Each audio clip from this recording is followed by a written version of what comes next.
Son tan solo 6 meses y estarás de vuelta, le dijo su papá.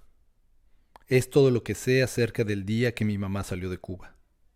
Ella tenía 16 años, la revolución había triunfado y mi abuelo, que estaba muy preocupado por el convulso estado de las cosas que se avecinaba, había tomado la decisión de enviarla junto con sus hermanas a los Estados Unidos.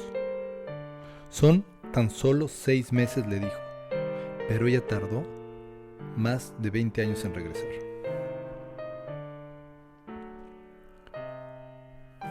Una tarde mientras comíamos, me quedé mirando su rostro y comencé a imaginar cómo habría sido mi propia madre cuando niña. Una intriga que había sido alimentada por el hermetismo que ella solía tener con respecto de su vida antes del exilio.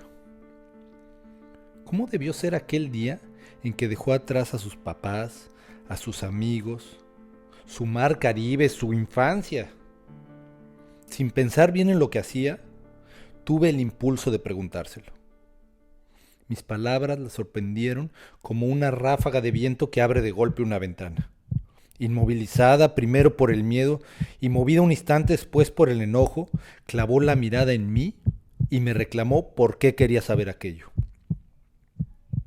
Yo nunca hablo de eso, me dijo, mientras su voz se desgarraba. Entonces mi mamá rompió a llorar como una niña. Solo hasta ese momento me di cuenta que todo el dolor que yo pude haber imaginado era una bobería frente al oscuro terror que ahora se reflejaba en su mirada.